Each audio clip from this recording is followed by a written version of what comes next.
Todos los papás y a todas las mamás. Eh, Poco a poco el año se nos va recorriendo, ¿verdad? Vamos avanzando, las clases van avanzando en sus colegios, con sus hijos. Pero vamos a ver Pronto qué pasa. estaremos en los exámenes de finales y siempre es bueno parar un momento y tener estos espacios formativos para tratar de no solo aprender ideas, conceptos o curiosidades, sino sobre todo poder reflexionar una y otra vez sobre ese rol que tenemos de formar familias, familias buenas, familias justas, familias comprometidas con el bien común, ¿no? Algo que en el mundo en el que vivimos hoy es muy complicado, sobre todo porque pareciera que la sociedad nos invita a el individualismo, a llenarnos de cosas. Muchos estamos convencidos que tener solamente dinero, tener títulos nos hace más importante que los demás. Y eso nos lleva, pues, a veces a transmitir a nuestras hijas, a nuestros hijos, esas ideas. Hoy vamos a tomar un tema sobre la pedagogía de Jesús, sobre cómo enseñaba Jesús. Pero antes de meternos en ese campo tan importante, veremos muy brevemente algo que ya lo hemos trabajado en otras charlas, pero que hace falta recurrir una y otra vez, y es tratar de constatar cuáles son los desafíos que tenemos en nuestros hogares. ¿Sí? Todo lo que yo voy a decir no son más que ideas generales. Cada uno de ustedes, yo invito a todos, a Jenny, a Cristian, a Rosalía, a Marcelo, a todos a que vayan reflexionando profundamente dentro de ustedes y tomen aquello que ustedes sientan que es una necesidad, reconocer, trabajar en sus familias, porque es un problema, porque está afectando a sus hijos. Entonces les voy a poner ahora una presentación. Permítanme un 5 que la pongo desde el inicio. Eso, para que podamos verla desde el inicio. Bueno, espero que ahora la estén viendo. Son algunos desafíos que tenemos como familia, ¿no? Lo haremos brevemente. Por favor, si tienen inquietudes, dudas, me las van planteando o las van escribiendo allí en el chat. Luego las recogemos al final para poder aclarar, ¿no? No, partimos de una constatación de nuestra fe. La familia es el espacio donde Dios quiere que crezcan los pequeños.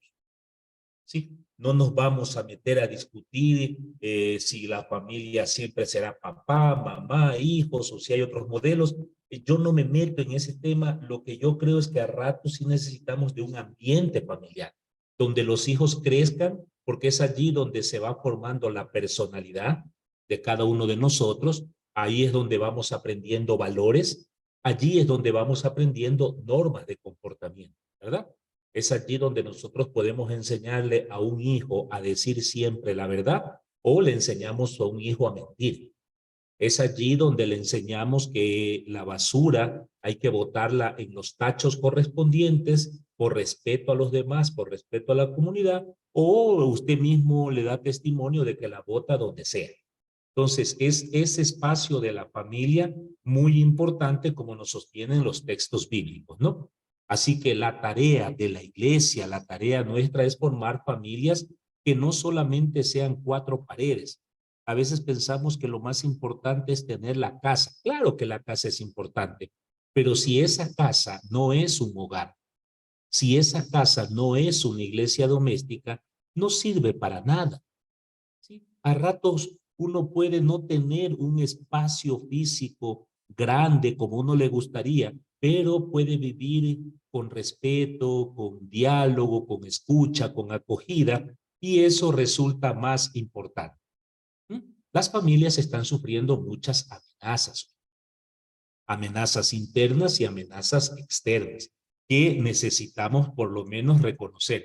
¿Cuáles son las amenazas internas que sufre la familia hoy? Por favor, cada uno revise en su propio hogar cuáles son, ¿no? Primero, una fragmentación de intereses.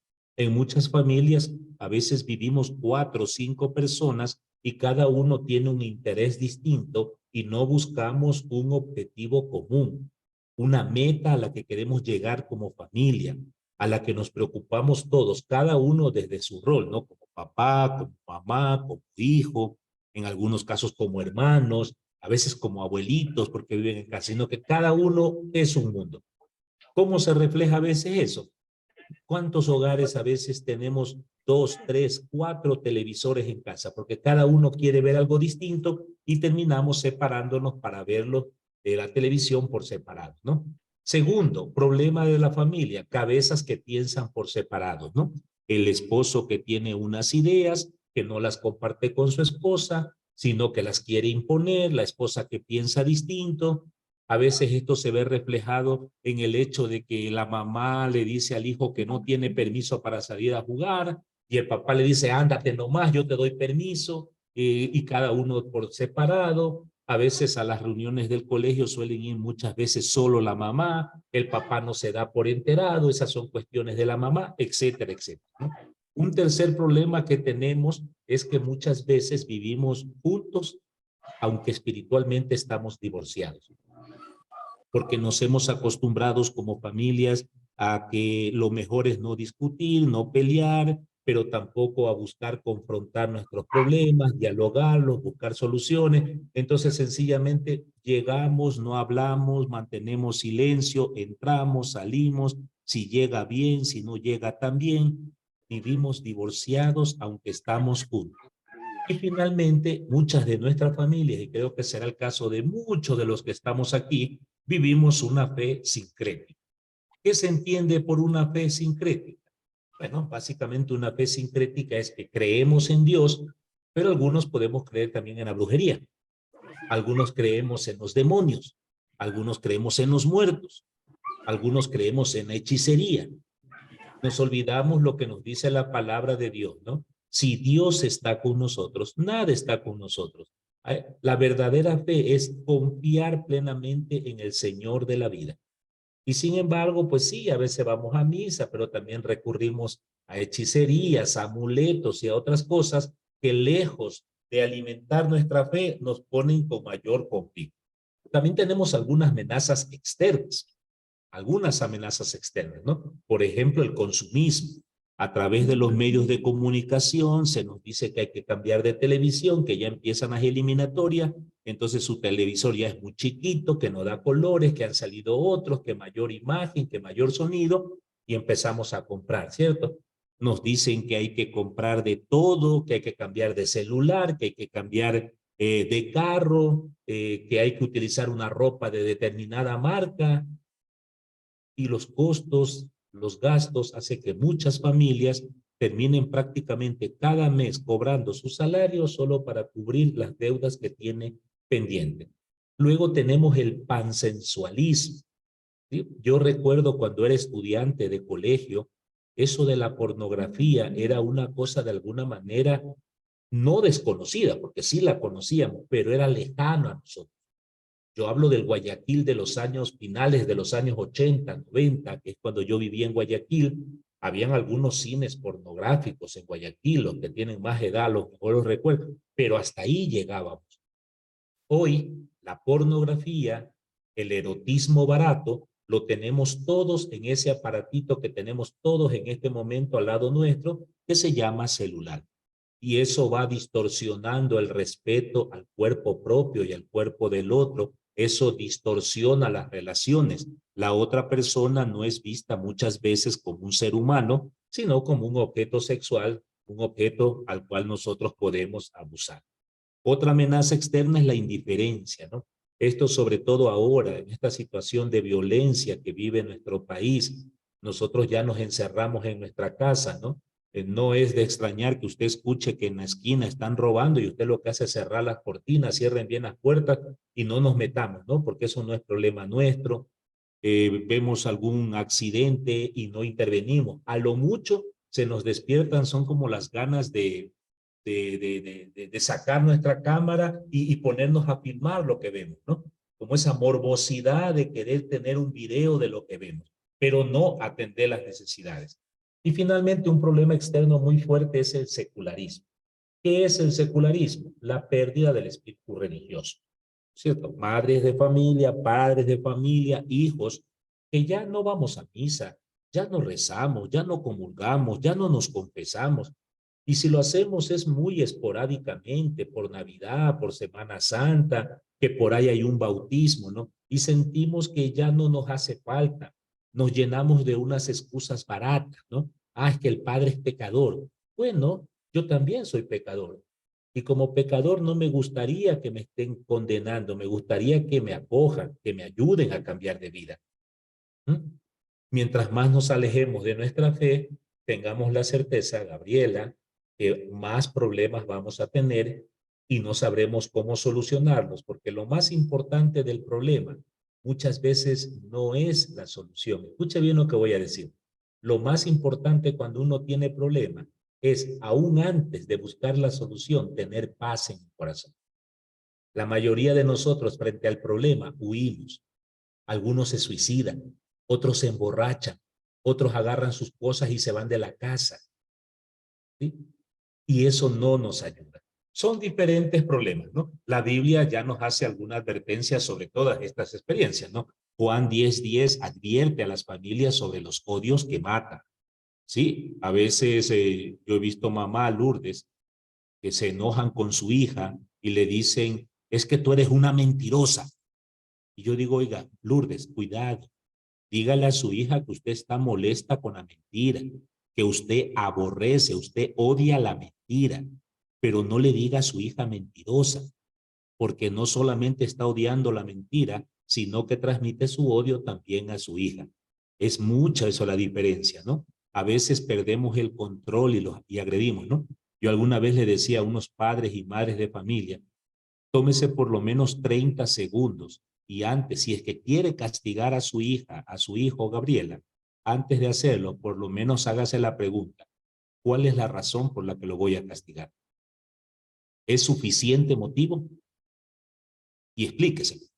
Lo más probable es que, Gabriela, usted no encuentre en el fondo un motivo y tenga que reconocer, soy yo la que estoy molesta. Soy yo la que me ha ido mal durante el día y ahora quiero desquitarme con los más débiles y los más débiles a veces son nuestros hijos.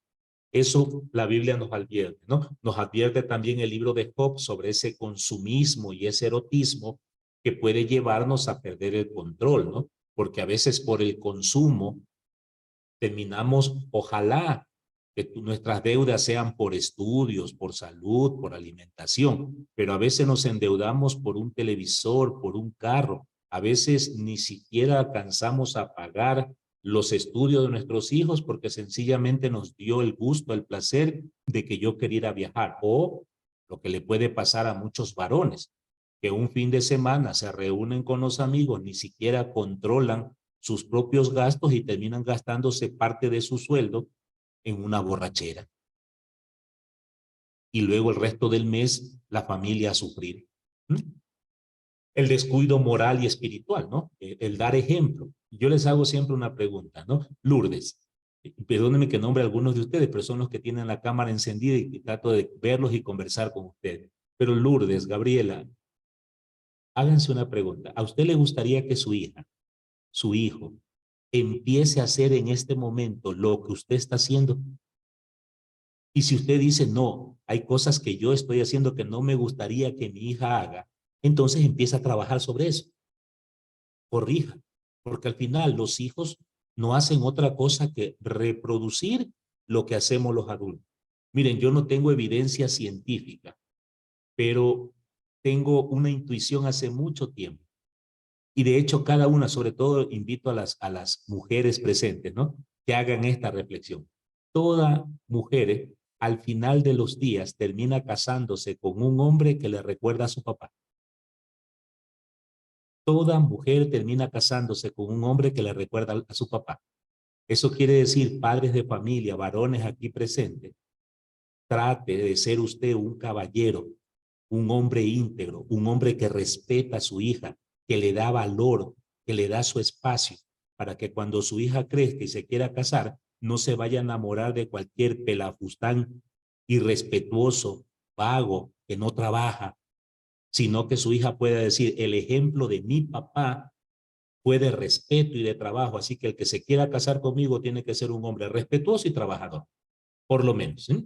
Bueno, varias de esas cosas tendríamos que seguirlas reflexionando, pero por el tiempo avancemos un poquito, ¿no? Otras cosas que nos advierte la palabra de Dios, cuidado con gritar. Yo no sé si ustedes se recuerdan cuando ustedes estaban de novias o de novios, ustedes hablaban al susurro, uno hablaba despacito, uno se hablaba al oído, porque eso era romántico. Y ahora que llevan algunos años casados, cada vez levantan más la voz. Lo que quiere decir que espiritualmente nos estamos alejando.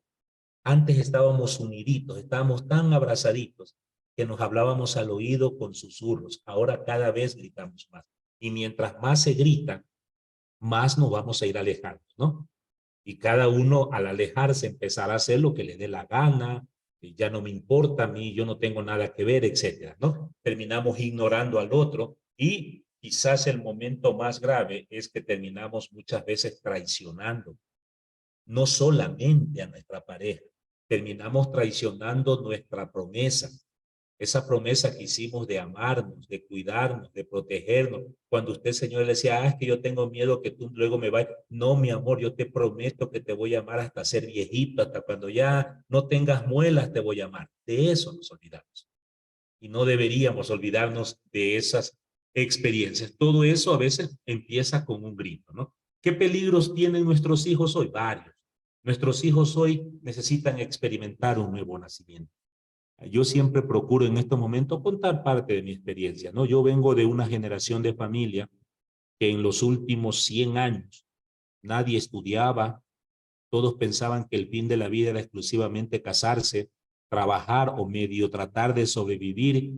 Muchos bebían y bebían mucho y esa era nuestra vida. Pero por suerte, porque Diosito fue muy bueno conmigo, yo tuve una mamá que a duras penas terminó la primaria, mi padre a duras penas terminó la primaria, pero sobre todo mi mamá decidió que sus hijos no tenían por qué seguir ese camino. Y de alguna manera mis hermanos estudiaron un poquito más. Yo fui el que más estudió de ellos. Decidimos que el alcohol no nos hacía falta y ya la siguiente generación, que ya es la de mi sobrino, la de mis propios hijos, ya son jóvenes que sienten que estudiar, que prepararse, que buscar otro estilo de vida es importante. Y eso hay que venderle a nuestros hijos. Hay papás que todavía creen que educar, es que a mí me educaron así, así educo a los demás. No, no nos quedemos en la mediocridad de creer lo que creían nuestros abuelos. Muchos veo, los que yo estoy viendo ahora son jóvenes todavía, pero algunos quizás todavía recuerden, antes los abuelos pensaban que a una mujer con darle la primaria bastaba, después con darle el ciclo básico, con darle el colegio.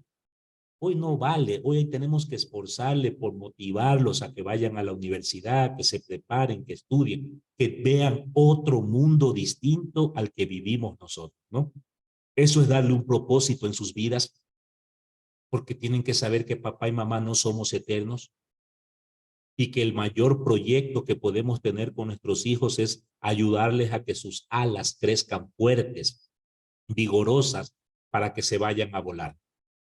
Nuestros hijos tenemos que enseñarle que la amistad, la fidelidad son sagradas, que no podemos seguir en este juego del mundo. Hay una frase en Guayaquil que a mí me encantaba escuchar antes porque me parecía cuestionable. No sé si ustedes han escuchado cuando en Guayaquil hay gente que dice, ¿cuánto tienes?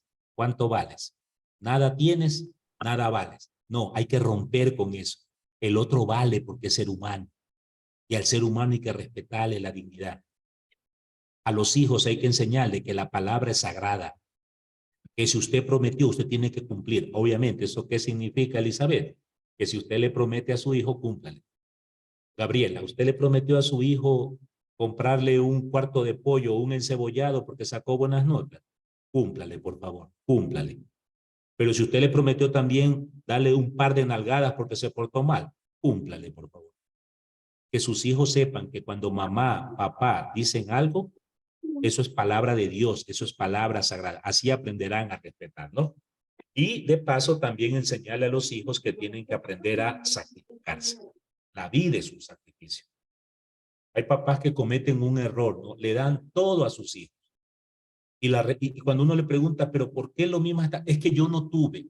Yo no quiero que mis hijos sufran lo que yo sufrí. Está bien, pero no ir al extremo de no ayudarle a sus hijos a entender que la vida es un esfuerzo constante y que las cosas hay que ganárselas, que el dinero no sale de arbolitos, que yo me sacrifico trabajando para pagar tus estudios y tu obligación. Yo me acuerdo un día que mi hijo me dijo, papá, si paso de año, ¿me regalas una bicicleta? Le dije, no, señor, si pasas de año, te doy un abrazo, porque mi obligación es mantenerte a ti. Tu obligación es aprobar el colegio. Obviamente tampoco soy tan mal padre, ¿no? Guardé en mi cabeza y en el momento oportuno, me recuerdo en un cumpleaños, finalmente le regalé una bicicleta. Pero que entienda, no te la regalo porque estudiaste, te la regalo porque me dio la gana. Estudiar es tu obligación, ¿sí? No sé si me hago entender, ¿sí? Sobre todo, hay que tener esto presente, pero también tener presente el otro extremo, ¿no? La ansiedad que a veces están viniendo hoy con los chicos, ¿no? Bueno, después de la pandemia se ha suavizado un poco, yo no sé por qué, pero antes de la pandemia, no sé si ustedes recuerdan, era una ansiedad porque eran cantidad de tareas que mandaban. Yo no sé qué pasó con la pandemia, no sé qué nos hizo el COVID en el cerebro y en el corazón, pero los profesores nos hemos vuelto muy flexibles a rato. Creo que demasiado, ¿no? Con todo hay que evitar esa ansiedad con los estudios, hay que ayudar a nuestros hijos a no caer en idolatrías estéticas. Yo veo ahora chicos de colegio que porque ven en la televisión que un futbolista se llena todo el brazo de tatuajes, piensan que hoy la belleza es tener el brazo lleno de tatuajes. O hace algunos años, ustedes recordarán, era ponerse un montón de piercings por todos lados, ¿no? Piercing en la nariz, en la lengua, en los labios, en las orejas, en las cejas, en el ombligo, ¿no? La belleza no está afuera, la belleza está dentro. Uno puede tener toda la ropa del mundo, todas las colonias, estar todo tatuado, pero si mentalmente uno se siente feo, es feo. A los hijos hay que enseñarle que la belleza no está en lo externo que uno se pone, sino en la confianza que uno tiene, ¿no? Hay que ayudarle a los hijos a que por favor aprovechen mejor el tiempo libre. Miren, yo no los quiero asustar, pero ya tenemos los primeros casos de cáncer al ojo, lo que no existía por si acaso. ¿Qué lo produce? La fuerte luz de los celulares, sobre todo cuando en la oscuridad de la noche uno apaga todas las luces y sigue con su celular viendo TikTok. Esa luz es tan fuerte que empieza a quemar la retina. Tengan cuidado, ¿sí? El tiempo que se gasta ahora en el celular es impresionante, ¿no? Y finalmente, tener cuidado con las amistades que se tienen y los noviazgos que se tienen. Ni tener amigos es malo, ni tener novios o novias es malo, pero todo a su debido tiempo, ¿ya? Este es un poco como la realidad que estamos viviendo ahora, ¿sí? Pudiéramos decir muchas cosas más, pero vamos a dejarlo hasta allí para ver un poquito ahora qué es lo que nos plantea Jesús a nosotros hoy, ¿no? Nuestra inspiración como familias cristianas es Jesús, ¿sí? Porque nos lo dice en el Evangelio de Juan. Él es el camino, Él es la verdad, Él es la vida. Él es el camino que como familia debemos recorrer, Él es la verdad que como familia debemos buscar y Él es la verdadera vida que como familia queremos vivir. Jesús, el hombre de Nazaret, ¿no? ¿Qué nos enseña Jesús a nosotros como madres y padres de familia? Primero que hay que amar con todo. Amar es una experiencia de dolor, porque amar significa sacrificarse. Una mentira que nos han metido a veces es creer que el amor necesariamente implica una respuesta. Y a veces cuando nosotros esperamos una respuesta, el golpe fue duro. ¿A qué me refiero? Verá, Lourdes, usted piensa que el amor que usted le da a sus hijos deben responderle siendo buenos hijos, estudiosos, responsables. Ojalá así sea.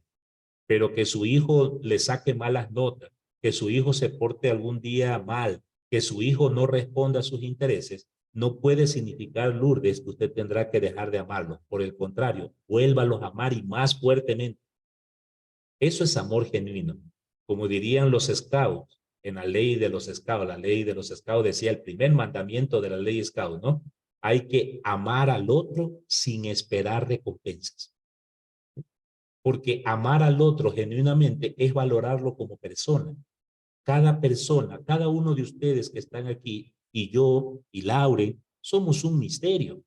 Si en este momento hay un temblor, vamos a reaccionar de manera distinta. Alguna seguirá sentada tranquila, otra saldrá corriendo como loca, otra se desmaya, Sí, estuve hace poco en un velorio donde la hija todo el rato estaba muerta de la risa.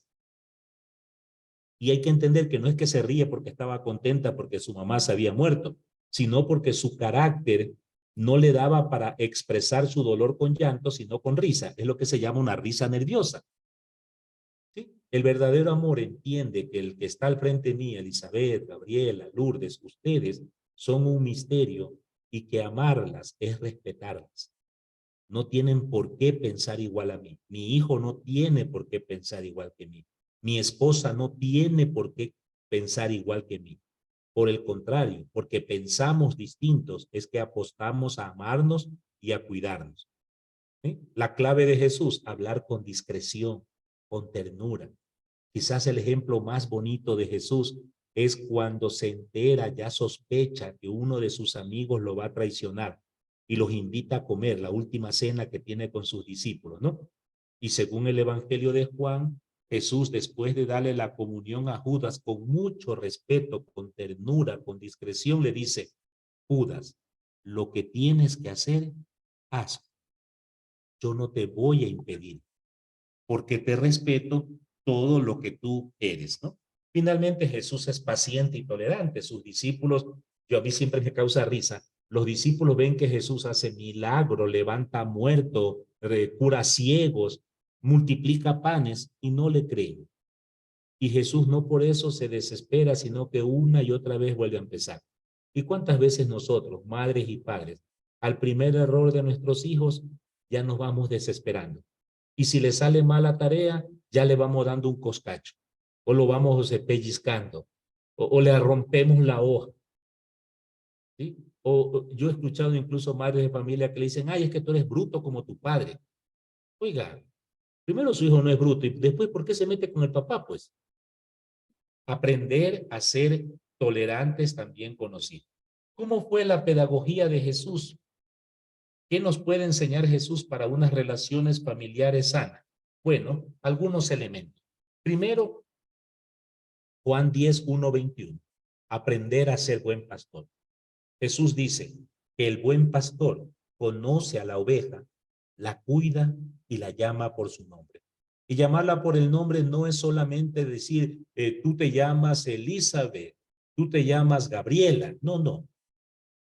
Conocer el verdadero nombre es saber quién es Elizabeth, cuáles son sus sentimientos, cuáles son sus miedos, cuáles son sus heridas, cuáles son sus cicatrices, qué es lo que ella espera, qué es lo que a ella le causa dolor. Eso es conocer, es tratar de conocer a la otra persona de tal manera que esa persona pueda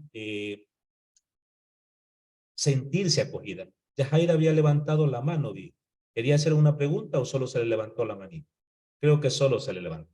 Sí, ser buen pastor es llegar a conocer a nuestros hijos.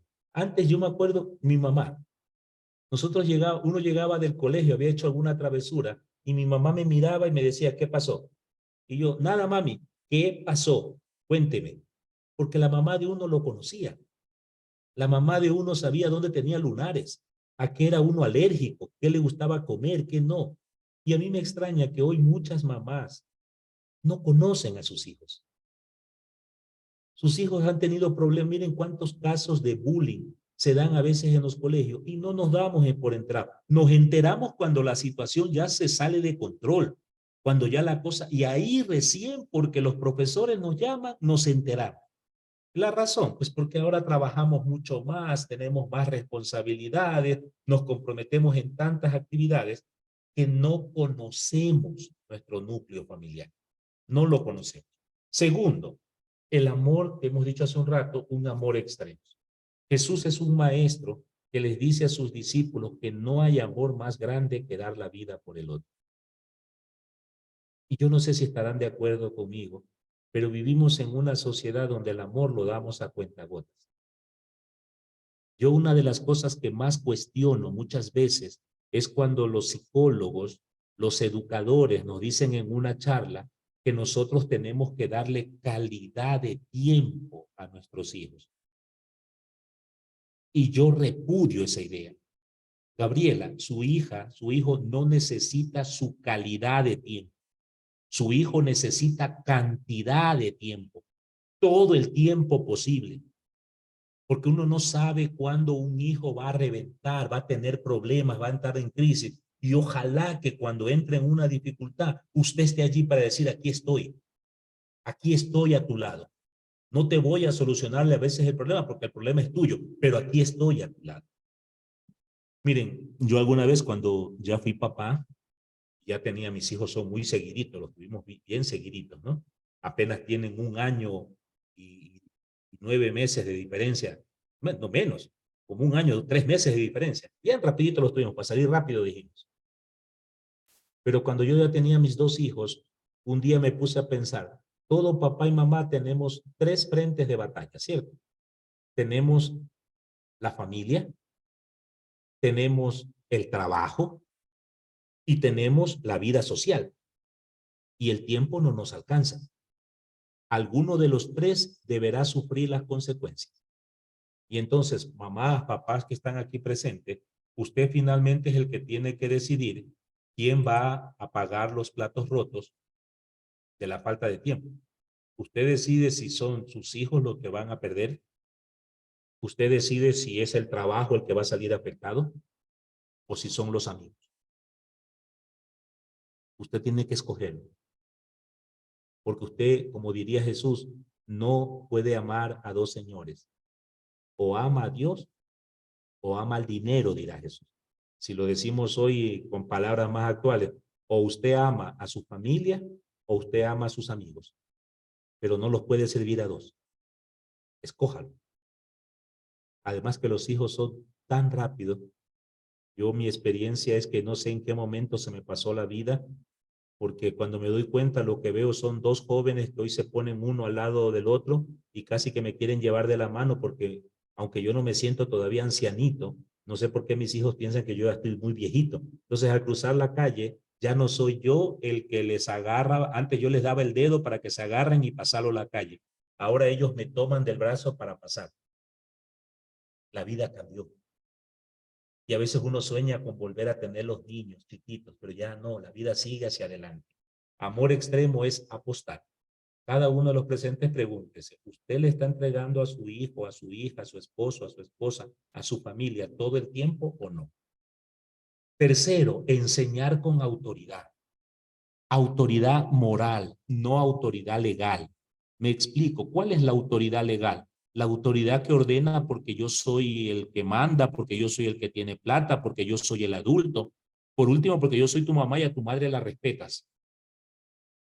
Ese tipo de autoridad legal es la autoridad del policía, ¿no? Un policía ahorita que salimos a la calle nos detiene, le dice, a ver, Gabriela, contra la pared, abra los brazos, levante las manos y empiezan a revisarlo. Y usted no se puede oponer, pues, porque si usted se opone, sencillamente la mete preso.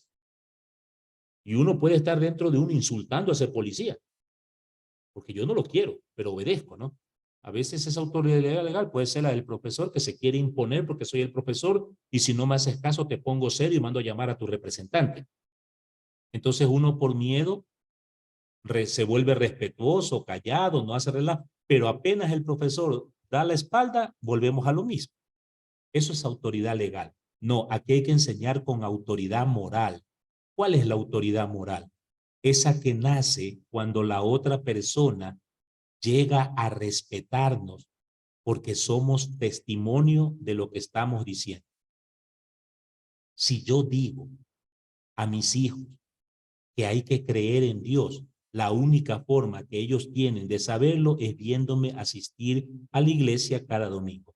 Yo quiero que mi hijo entienda que el estudio es importante. Ojalá mis hijos me puedan ver que mientras ellos hacen la tarea, yo tomo un libro y me pongo a leer o me siento al lado de ellos para hacer junto las tareas.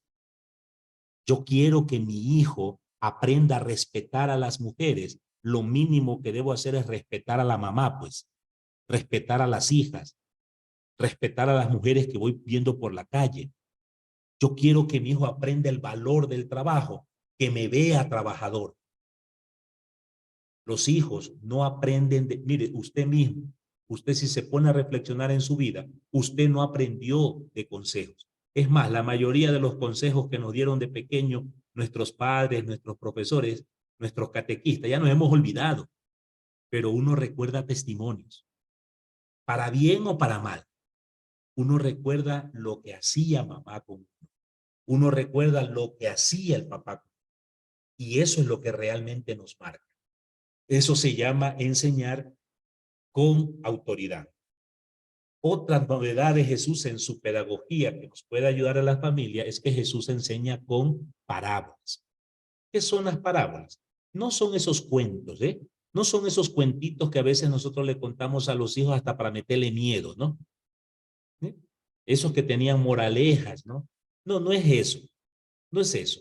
No son esos dichos populares que a veces le enseñamos a nuestros hijos, ¿no? Más vale pájaro en mano que ciento volando. ¿Sí? Cuando a tu vecino veas afeitar, pon tus barbas a remojar. ¿Sí? O cosas, no, eso no es. ¿Qué es enseñar con parábolas de Jesús? Primero es enseñar con un lenguaje popular. Es hablarle a nuestros hijos de las cosas cotidianas. En sentido familiar, ¿saben qué es?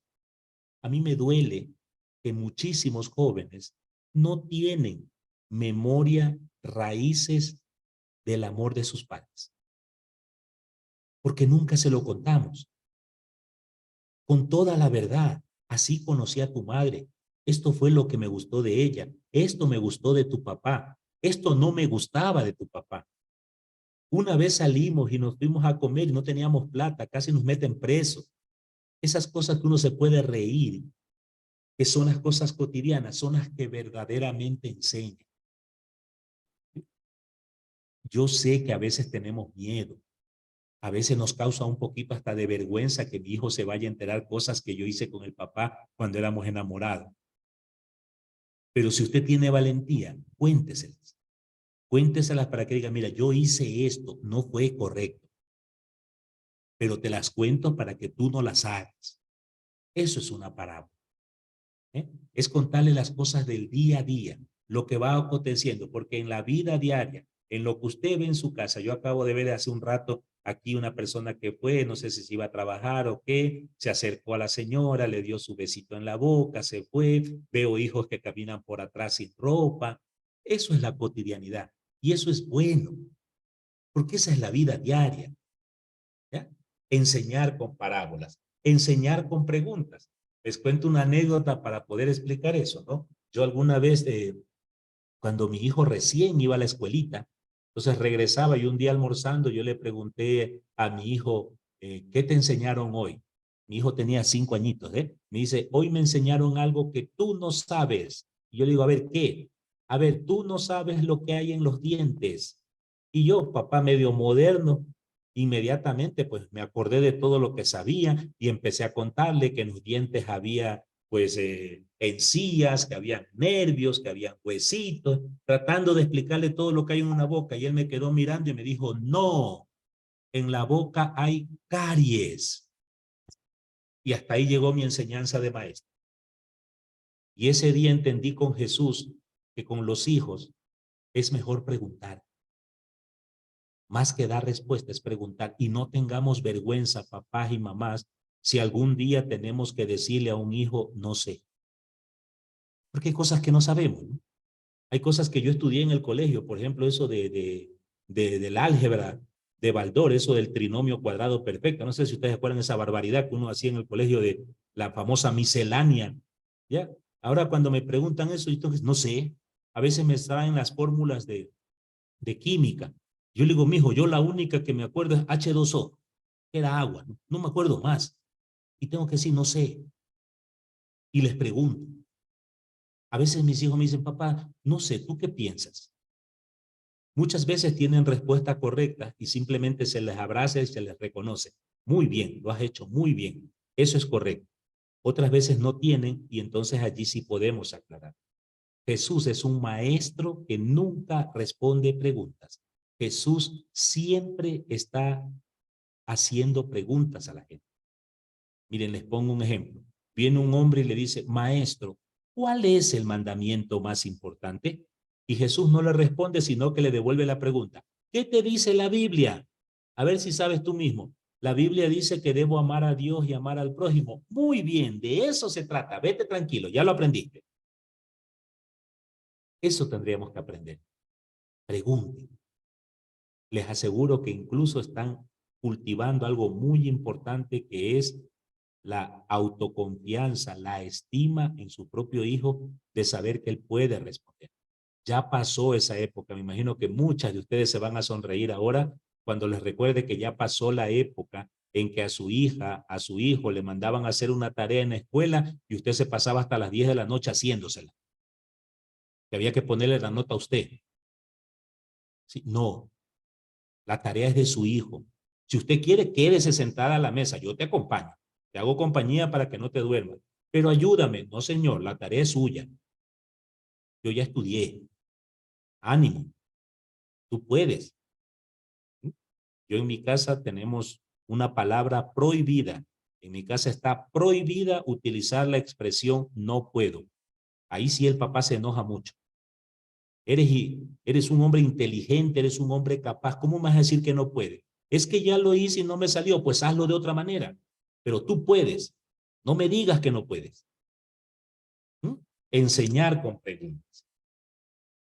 Y finalmente vamos a ver algunas ideas generales que nos ayuden un poquito como qué podemos hacer de manera muy concreta, ¿no? La familia cristiana, nuestras familias, su familia, la mía, oiga, yo las nombro, yo no sé si el nombre que tienen allí es el nombre de ustedes o el de su hija. Ahora estoy viendo a Joana Ceballos, a Leslie Pérez, Gabriela Ramos, pero yo no sé si serán ustedes o ese es el nombre de su hija.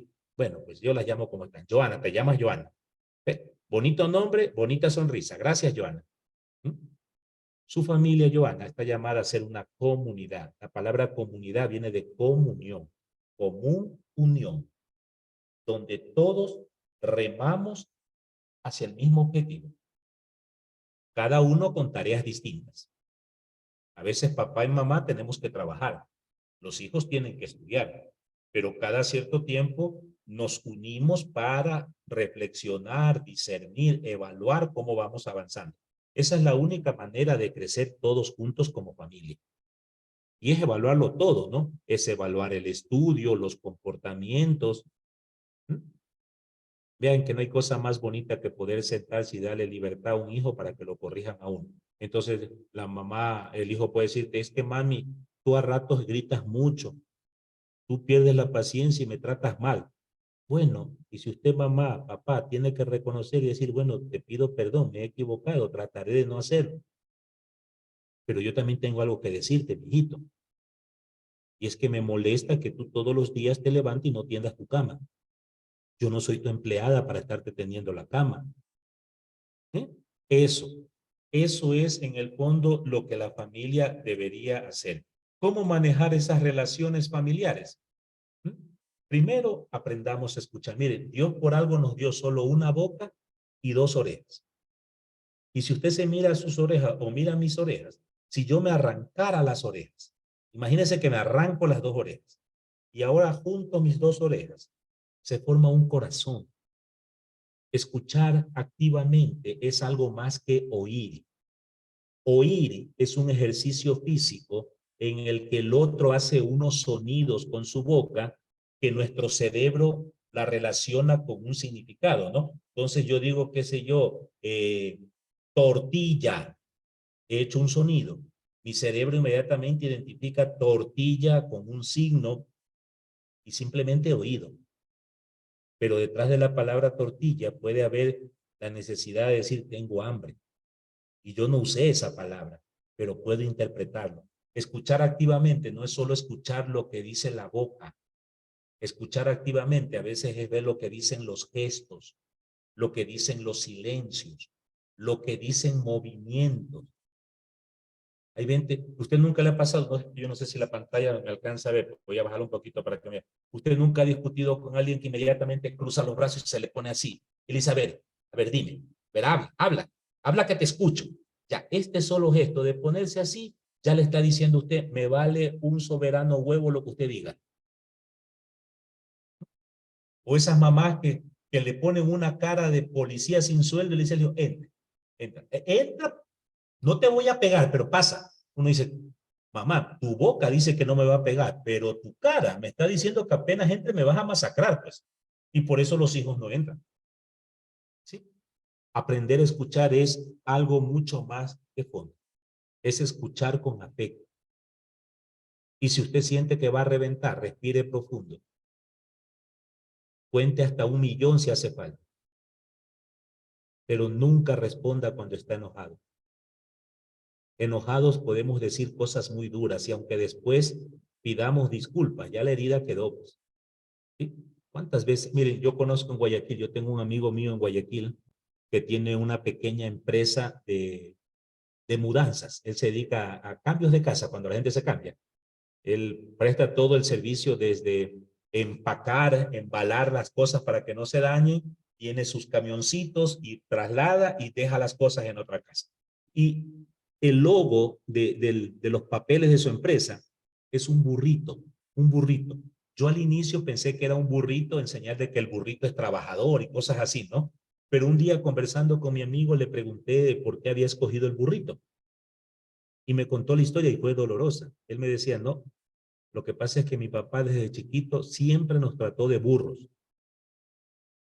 Y ahora que él era un profesional, ya su papá está muerto, él ponía el burrito como una forma de decirle a su papá donde quiera que esté, este burrito pudo salir adelante.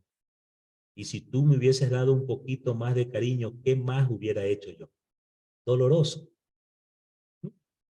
Por favor, escuchar activamente es tratar de comprender más que de rebatir. Esto sobre todo con las nuevas generaciones. Los lenguajes han cambiado. No sé ustedes, pero a mí me cuesta entender a mis hijos.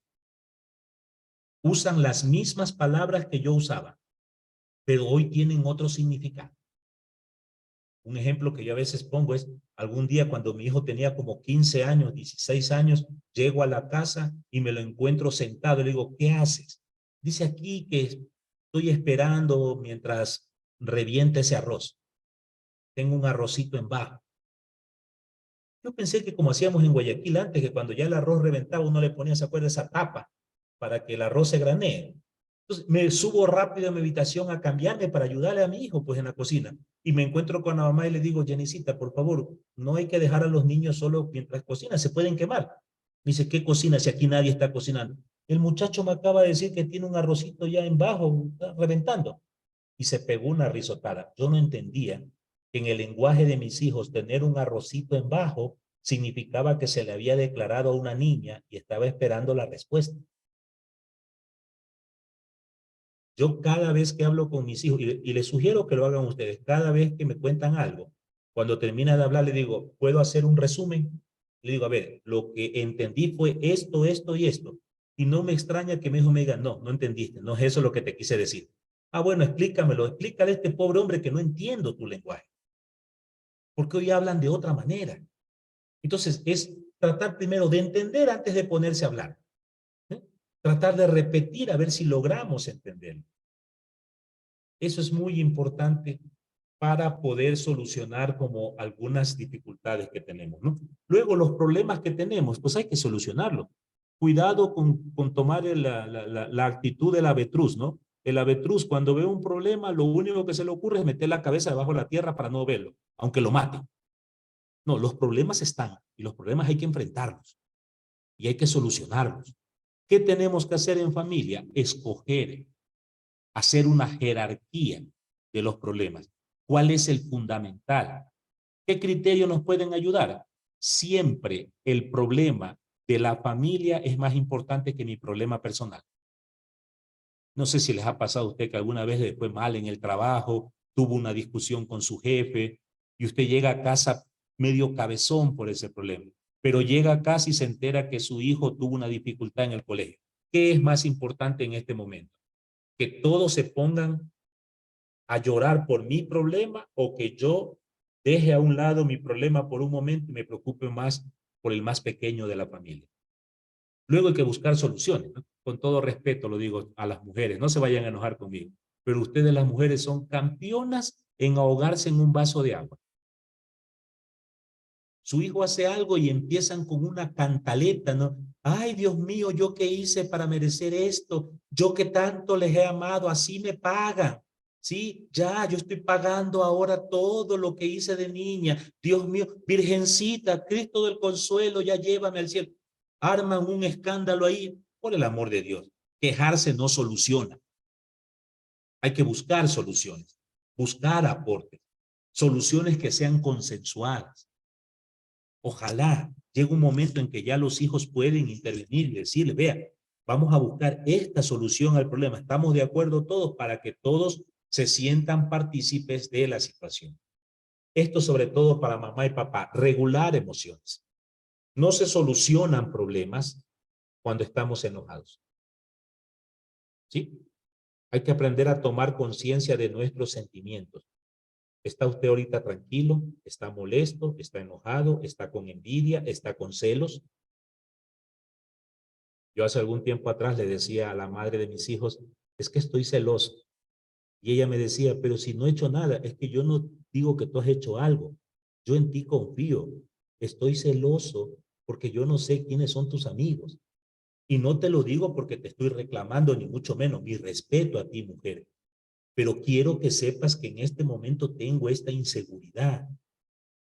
Y si te la comparto es porque eres mi pareja, eres mi compañera y quiero que lo sepas. A veces hay que decir a los hijos, vea, por Dios, ahora no me hagan relajo porque estoy que si me pica una culebra, la culebra se muere envenenada. Y también aprender a respetar. A veces los hijos también se enojan. Los hijos a veces tienen un problema. Nosotros somos adultos y tenemos palabras. A veces nuestros hijos pasan por dificultades y no saben cómo expresarse. Pues hay que aprender a escuchar. ¿Sí? Más que evitar nuestros sentimientos, hay que aprender a reconocerlos y hacer que fluyan. Como diría mi madre, no todos los días el palo amanece para cuchara. Pues. Entonces yo tengo derecho a enojarme de vez en cuando. Tengo derecho de vez en cuando a sentirme celoso, a sentirme molesto. Lo que no tengo derecho es a volver víctima, que yo estoy enojado y castigo a mis hijos, que yo estoy celoso y armo una escena que mi pareja no sabe ni por qué. Porque la mayoría de los celos no es porque nuestra pareja ha hecho algo, es porque nosotros nos sentimos inseguros. Finalmente, una familia cristiana es posible. Los conflictos son sanos si los sabemos resolver. No hay que evadir lo importante, no hay que caer en el autoritarismo, sobre todo nosotros los varones que a veces decimos, aquí mando yo carajo y punto. No, yo no mando aquí. A mí Dios me puso como papá en esta familia para poner la cara, para defenderla, para cuidarla.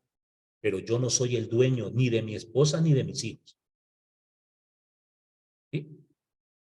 Hay que buscar soluciones consensuadas en compromisos y un detalle final para mamá y papá. Por Dios, mamá y papá aquí presentes.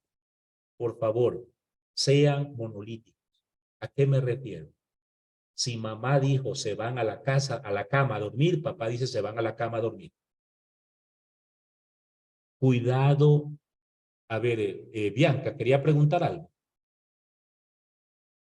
Bianca, y todavía pone un gatito bonito. No, solamente levantó la mano. ¿A qué me refiero con ser monolítico? Que papá y mamá deben tomar decisiones que los hijos sepan que no pueden mangonearlos. A veces los hijos saben a cuál de los dos deben manipular para conseguir algo. Y perdemos. Si mamá dijo no, papá dice ya tu mamá dijo que no y es no. Punto. No hay nada que hacer aquí. Otra cosa distinta, muy distinta, es que después ustedes en su alcoba matrimonial, acostados los dos serenamente, se corrijan, ¿no? Y que usted le pueda decir a su esposo, mijo, a mí me parece que lo que usted hizo estuvo muy mal. Me parece que usted fue exagerado con su hijo. Usted no tenía por qué actuar así tan feo. Eso sí, reclámele. Pero delante de los hijos, no peleen, porque los dos están perdiendo la autoridad. Ambos están perdiendo su autoridad. ¿Me explico? ¿Sí? Pongamos a Dios en primer lugar en nuestras familias. ¿Sí? Yo les sugiero que hagan una actividad muy bonita. A mí me parece que es un bonito gesto que pudiéramos hacer, ¿no? Usted puede ir allá afuera de la catedral, suelen vender, atrás de la catedral de Guayaquil hay una librería, ¿no? O en cualquiera de las iglesias grandes suelen vender unas conchitas, de esas que suele haber en las iglesias que ponen agua bendita para bendecir. No sé si ha visto en muchas iglesias, que mete la mano y se persina. Bueno, cómprese una conchita, llévela a su casa. Un domingo en la Eucaristía, pídale al sacerdote que por favor le bendiga una botellita de agua y todos los días tenga llena su conchita. Y al salir cada uno de la casa, que toque el agua, se persina. Y si usted está presente, usted toca el agua y le da la bendición a su hijo. Que los hijos entendamos que con Dios todo lo podemos y sin Dios nada podemos. Y eso es una realidad. Suena medio a Juan 23 lo que acabo de decir, pero es verdad. Con Cristo todo lo vamos a poder. Sin Cristo probablemente nuestra casa sea un verdadero infierno donde terminamos peleando. Dios en primer lugar. Segundo, padres y madres que seamos líderes. Nosotros ponemos la cara, ponemos el pecho por nuestros hijos. No porque ellos son inútiles, sino porque los estamos entrenando para que más adelante ellos se vuelvan también unos líderes, ¿no? Hijos, veo que hay algunos cuantos hijos, ojalá estén escuchando. Si están por ahí cerca, suba el volumen a su computador para que alcancen a escuchar. Hijos, honren a sus padres. Y honrar a papá y mamá es hacer sentir que mamá y papá digan, vale la pena levantarme cada día tan temprano, trabajar 8, 10, 12 horas, muchas veces llegar a casa cansado, a veces con la garganta que duele, con los pies que están hinchados, con la espalda que uno no se la aguanta, pero llegar y saber que los hijos en casa han cumplido con su tarea de estudiar, de cuidarse como hermanos, ¿no? Eso es honrar. Honrar a la mamá no es que cada Navidad, cada Día de la Madre le regalan ahí un poco de tonteritas que le hacen hacer en el colegio y le cantan llorando, que le piden a Dios rezando que la mamá no se muera, que viva en el rancho como Estampita siquiera. No, eso no es amor. Amor a mamá es, ojalá, miren, esto, perdónenme que les vuelva a contar una infidencia de vida personal, pero ¿saben cuál fue la mayor caricia que yo recibí de mi madre en toda mi vida? Ya era yo un adulto, bastante adulto. Mamá pensaba que yo estaba durmiendo una tarde, estaba de vacaciones por Guayaquil, y ella conversaba con mi tía. Yo estaba despierto escuchándola, y mi mamá dijo, del único que no me preocupo es de José, porque sé que sabe comportarse. Y eso me sonó en el corazón como música del cielo. Porque al final esa es la tarea. La mayor honra que le podemos dar a nuestros padres es que mamá y papá algún día puedan dormir tranquilos y no que tengan que salir a medianoche a estar buscando un hijo borracho, a una hija que se fue a una fiesta y no aparece. Que algún día nuestros hijos puedan volar y que vengan de vez en cuando a visitarnos y traernos los nietos para conocernos, pero que no nos frieguen la vida. ¿Sí? Darse apoyo mutuo, que ya lo hemos dicho de alguna manera. El Papa Juan Pablo II solía decir que el deber de los padres y de las madres es crear un ambiente de familia, crear un hogar, lo que dije hace un rato, no solo una casa. Algunos nos preocupamos por tener la casa, pero nunca la hacemos un hogar. Algunos nos preocupamos por engendrar hijos, pero no significa que hemos formado familia. Yo a veces digo, engendrar un hijo es facilito. Usted y yo sabemos que eso es facilito. Eso es 5 minutos de pasión, 1 minuto de descuido, se fregó, ya estamos embarazados. Pero apostar por ser mamá y papá, eso es a otro precio. Eso es otra cosa. Así como los israelitas necesitaron un templo y los cristianos de las primeras comunidades necesitaban una comunidad, hoy necesitamos nosotros de una familia y de muchas familias que puedan vivir vida. Por eso este espacio debe ser indivisible, inviolable. Yo siempre digo, en el hogar no hay que dejar entrar a todo el mundo. Con todo el respeto lo digo, pero con mucha libertad. Yo no entiendo cómo hay hombres que llevan a sus amigos a beber a su casa. La casa es sagrada. La casa es el sagrado espacio donde solamente nos encontramos quienes allí pertenecemos, porque podemos desnudarnos física y espiritualmente. Yo en mi casa lloro. Yo en mi casa abandono toda la máscara que utilizo cada día en mi trabajo y me muestro como soy. Tengamos mucho cuidado que en nuestro hogar no ingresen muchas personas. Aquellas que realmente vengan a aportar a nuestra familia. Así que debemos tener mucho cuidado de quienes entran, ¿no? Debemos tener mucho cuidado de quienes vienen a quitar parte de lo que enseñamos. A rato tenemos gente que viene y nos habla de cosas que a lo mejor se respeta que ellos piensen así, pero disculpa, esas son tus ideas y yo las respeto, pero en mi casa no. Yo educo a mis hijos con los valores cristianos que yo creo. Si tú has dejado de ser creyente, si tú crees en otra religión, yo te respeto y valoro y aplaudo que tengas tu fe. Pero por favor, así como yo no intervengo en tu fe, en tus creencias, en tus valores, te pido que respetes mi hogar. Porque si no, nos metemos en un lío. Bueno, esto es una bonita canción, pero no la vamos a escuchar por cuestión de tiempo. Una canción bonita, ¿no? A mí me gusta esa canción de Rubén Blades, ¿no? Familia es familia. No sé si hay alguna pregunta, por favor, alguna duda, alguna inquietud que tengan. Este es el momento. ¿Alguna pregunta, por favor? Priscila, usted levantó su manito. Tenga la bondad. Si abre su micrófono. ¿No? Entonces, ¿por qué tiene la manito levantada? ¿Para saludarme? Ok, bueno, yo la saludo también, ya. Veamos si en el chat hay alguna pregunta, algún aporte, algo que no haya quedado claro, algo que no estén de acuerdo. Sí, si